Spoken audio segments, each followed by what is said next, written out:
উসমান হাদিকে ছাত্রলীগের দুর্বৃত্তরা গুলি করেছে। আমি জানার পরপরই রাতে ফিরেছি এবং আজকে সকালে তাকে দেখার জন্য এসেছি।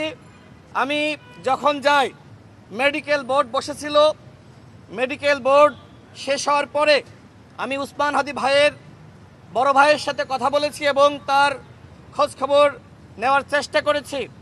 আমি যতটুকু জানতে পেরেছি তার অবস্থা খুবই গুরুতর।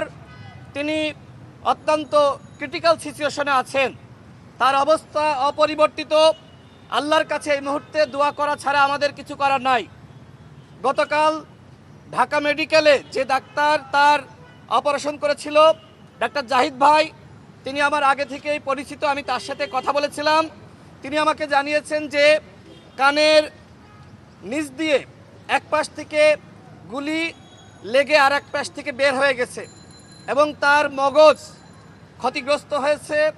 আজকে উসমান হাদির বড় ভাই আমাকে যেটি জানালেন, তার খুলির এক পাশ আলাদা করে রাখা হয়েছে, অর্থাৎ তিনি এখন গুরুতর অবস্থায় আছেন। আমরা আল্লাহর কাছে দোয়া করি, মহান আল্লাহ রাব্বুল আলামিন যেন তাকে সুস্থ করে দেন। এই মুহূর্তে একমাত্র আল্লাহই পারেন উসমান হাদিকে আমাদের মাঝে ফিরিয়ে দিতে। আমরা অত্যন্ত ব্যথিত। সারা বাংলাদেশের মানুষ রাজপথে নেমেছে, অনেকে ঘরে বসে দোয়া করছে। আমি এর আগে আমার একটি বক্তব্যে বলেছিলাম, সাংবাদিক ভাইরা আপনারা জানেন, নির্বাচনকে কেন্দ্র করে 50 জন প্রার্থীকে টার্গেট করেছে আওয়ামী দুর্বৃত্তরা এবং নির্বাচন বানচাল করার জন্য তারা এই ধরনের টার্গেট হাতে নিয়েছে। এবং তার অংশ হিসেবে গতকাল আপনারা দেখলেন যে কিভাবে একদম কাছ থেকে টার্গেট করে উসমান হাদি ভাইকে হত্যার উদ্দেশ্যে এই ধরনের পরিকল্পনা করা হয়েছে এবং তারা সেটি বাস্তবায়নও করেছে। সবথেকে যেটি অবাক করার বিষয় সেটি হলো, বন্ধু বেশে আগে এই দুর্বৃত্তরা কাছে গিয়েছে। উসমান হাদি ভাইয়ের যে গবেষণা প্রতিষ্ঠান এবং তিনি যেখানে রিসার্চ করেন সেই প্রতিষ্ঠানে এই দুর্বৃত্তরা অসংখ্যবার গিয়েছে, কখনো মাস্ক পরে কখনো মাস্ক খুলে। অর্থাৎ আমরা যেটি দেখি যে ছাত্রলীগের দুর্বৃত্তরা তারা এই যে মাস্ক পরে ঝটিকা মিছিল করছে, সংখ্যায় হয়তো অল্প, এটি দেখে আমরা মনে করি যে আওয়ামী লীগ হয়তো আর ফিরতে পারবে না। কিন্তু আজকে তারা যে পরিকল্পনা হাতে নিয়েছে, নির্বাচন যত ঘনিয়ে আসবে তাদের এই পরিকল্পনা তত বেশি তারা বাস্তবায়ন করার চেষ্টা করবে। এই জন্য আমরা সরকারের কাছে, আমি 2 জন উপদেষ্টার সাথে সাক্ষাৎ করে আমি এই পরিকল্পনার কথা বলেছিলাম। আইন উপদেষ্টাকে আমি নিজে বলেছি যে আওয়ামী লীগ নির্বাচনকে কেন্দ্র করে একটি পরিকল্পনা নিচ্ছে এবং যেহেতু আগে রিফাইন্ড আওয়ামী লীগ রূপে আওয়ামী লীগ ফিরতে পারে নাই, জাতীয় পার্টির কাঁধে ভর করে আওয়ামী লীগ ফিরতে পারে নাই, এখন স্বতন্ত্রভাবে আওয়ামী লীগ আগামী নির্বাচনে অংশ নিতে চায়।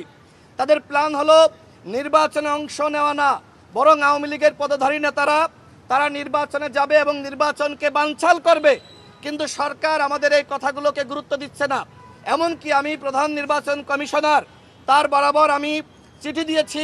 আমি তাকে বারবার বুঝাতে চেষ্টা করেছি যে আপনারা যদি এই আওয়ামী লীগকে কোনোভাবে সুযোগ দেন, আওয়ামী লীগের দর্শকদেরকে সুযোগ দেন, তাহলে নির্বাচনের মাঠে আমরা কেউ থাকতে পারবো না।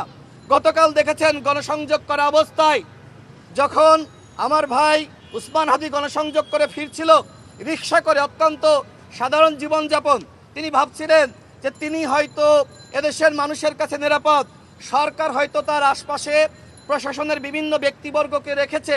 কিন্তু কি ঘটলো, আমার ভাই উসমান হাদি আজকে যদি আমাদের মাঝে ফিরে না আসে তার জবাবদিহিতা কিন্তু এই সরকারকে করতে হবে। স্বরাষ্ট্র উপদেষ্টা কোনোভাবেই এই ঘটনার দায় এড়াতে পারে না। আমরা মনে করি এই মাঝাভাঙ্গা স্বরাষ্ট্র উপদেষ্টা তার নেতৃত্বে কোনোভাবেই আইন শৃঙ্খলা বাহিনী কাজ করতে পারবে না। সুতরাং যদি আগামীতে এই সরকার সুষ্ঠু নির্বাচন করতে চায়, যদি সরকার মনে করে জাতিকে সেরা নির্বাচন উপহার দিবে, তাহলে সবার আগে দায়িত্ব এই স্বরাষ্ট্র উপদেষ্টাকে সরিয়ে দেওয়া। আমরা দেখছি ডিসি এসপি সহ প্রশাসনের রদবদল হচ্ছে, উপদেষ্টা পরিষদের কেন রদবদল হচ্ছে না? এই অযোগ্য স্বরাষ্ট্র উপদেষ্টার মাধ্যমে কোনোভাবেই আইন শৃঙ্খলা বাহিনীকে তারা নিয়ন্ত্রণ করতে পারবে না এবং আইন শৃঙ্খলা পরিস্থিতি তারা নিয়ন্ত্রণ করতে পারবে না। সুতরাং সবার আগে আমরা মনে করি এই ঘটনার দায় নিয়ে এই স্বরাষ্ট্র উপদেষ্টাকে 24 ঘন্টার মধ্যে পদত্যাগ করতে হবে। এই স্বরাষ্ট্র উপদেষ্টা তিনি কোনোভাবেই আমাদের নিরাপত্তা দিতে পারছেন না। আরেকটি বিষয় বলে আমি শেষ করব। আমি শুনেছি যে কয়েকজন ব্যক্তিকে আওয়ামী লীগ টার্গেট করেছে, তার ভিতরে আমাদের উসমান হাদি ভাই, তিনি কিন্তু অন্যতম ছিলেন। আজকে উসমান হাদি ভাই কুমায় রয়েছে, তিনি আমাদের মাঝে ফিরে আসবেন কিনা আমরা কেউ জানি না। আগামীকাল হয়তো আমার পালা, আপনার পালা। এই সরকার যদি আমাদের নিরাপত্তা না দিতে পারে তাহলে আমরা কিভাবে গণসংযোগ করব, কিভাবে নির্বাচন করব?